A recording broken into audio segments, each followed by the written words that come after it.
A Meta, a empresa responsável pela plataforma, pelo Instagram, pelo Facebook, pelo WhatsApp. A Meta é dona dessas três. Eu não dou dinheiro pra gringo, só uso o WhatsApp, eu não uso o Facebook. O WhatsApp também é da Meta. O Instagram é da Meta, o Facebook é da Meta, o WhatsApp é da Meta. Tudo é da mesma empresa de Mark Zuckerberg. E a plataforma está retirando filtros que sejam muito artificiais, para não passar, principalmente para novas gerações, a imagem de uma beleza montada em computador. E aí a busca por essa beleza é o que tem feito muita gente procurar até medicamentos que simplesmente não foram feitos para aquilo. É o caso do Ozempic. Nós vivemos num país onde a busca pela estética considerada padrão, considerada ideal, faz com que pessoas estejam comprando medicamentos de diabetes para emagrecer. Isso por si já é grave, mas não é novo.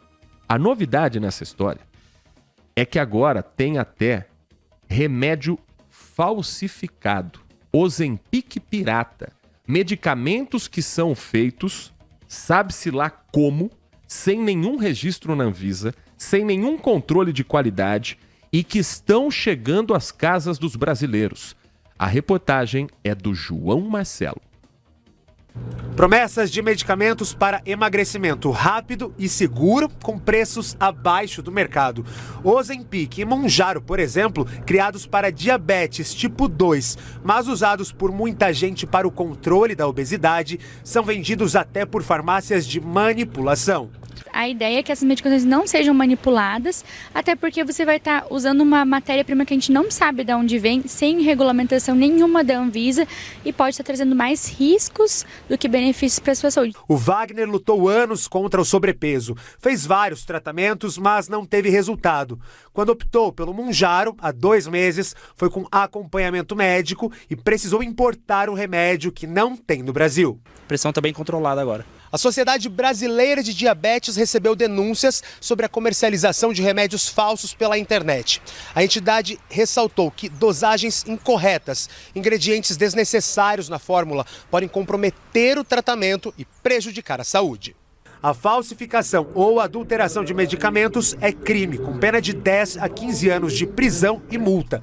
A orientação para o uso da medicação, como em qualquer outro caso, é procurar sempre um profissional capacitado para fazer a prescrição. Procura um médico, veja se você pode usar, saiba quais são as indicações, contraindicações, a dose, os efeitos colaterais esperados, que você vai estar fazendo algo pela sua saúde, não só pela parte estética, mas alinhar os dois eu acho que é o caminho certo, né?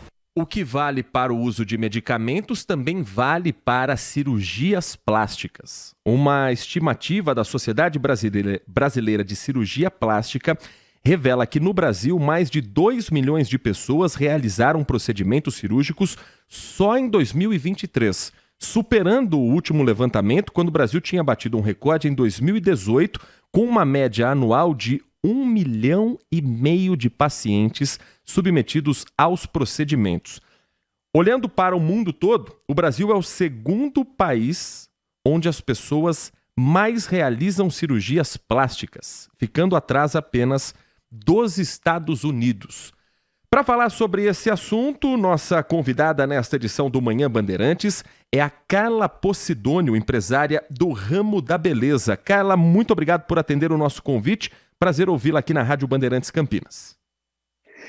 Olá, o prazer é meu, prazer é todo meu de estar aqui hoje com vocês. Carla, em geral, qual é o público que costuma procurar uma cirurgia plástica ou um procedimento menos invasivo, mas, em geral, qual é o público hoje mais preocupado com a estética, com a imagem pessoal? Hoje, a maioria são as mulheres, né? O público, vamos dizer assim, 70%, 80% são mulheres. E geralmente já numa faixa etária aí entre 45 e 65 anos, que já passou aí, né, por gestação, por várias coisas, por várias alterações no corpo.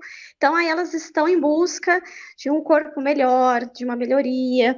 Então elas têm sim essa busca e hoje a gente tem aí várias opções, vários recursos, sem ser tratamentos invasivos, como a cirurgia, né? São coisas assim bem mais tranquilas que hoje o mercado de estética, né, a tecnologia, a gente encontra aí vários aparelhos, vários recursos que traz, vamos dizer assim, uma solução, né? Várias opções de tratamento bem mais seguros do que, de repente, uma cirurgia que é mais invasivo ou algo desse tipo.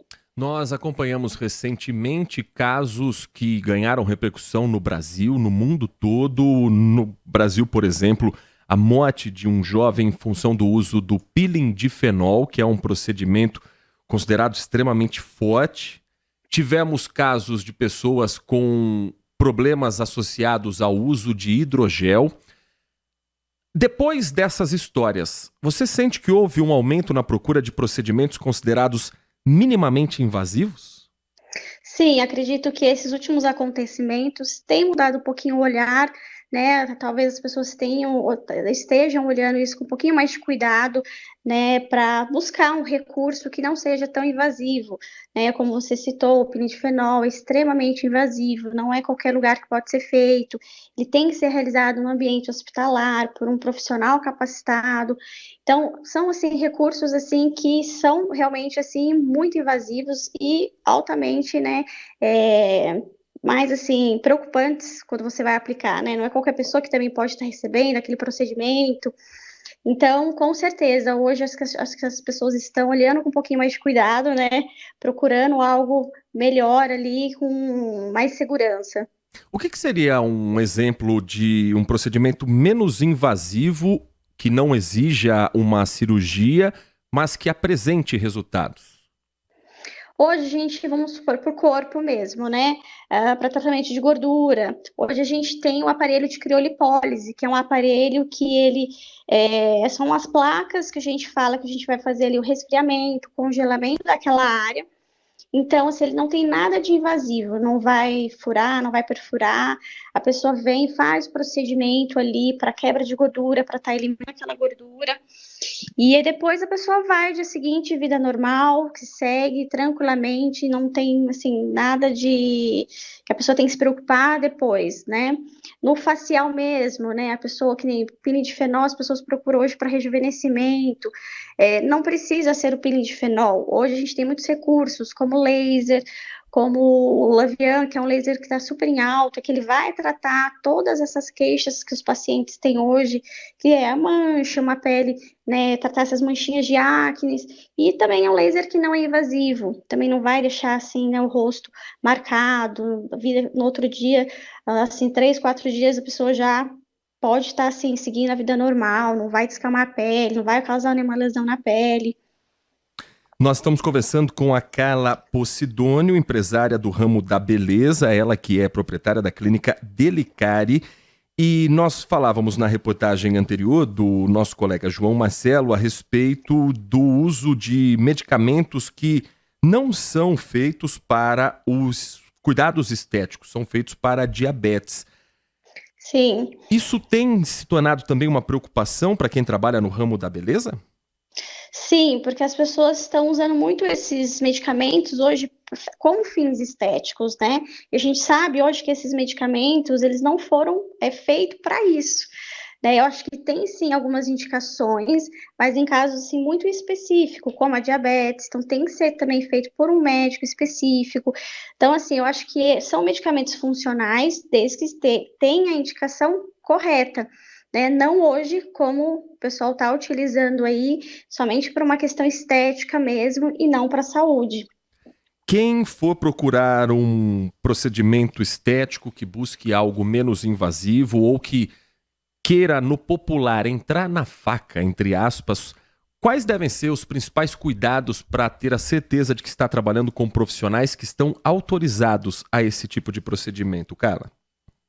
Pesquisar pelo profissional, né, consultar nos órgãos que regulamenta, né, cada especialidade, ir até o ambiente, ir até a clínica, no consultório, onde você for fazer o procedimento, conhecer o espaço, conhecer os profissionais, isso é extremamente importante, consultar o procedimento também que você vai fazer para saber se é indicado para você também, para saber se você tem aquela indicação específica.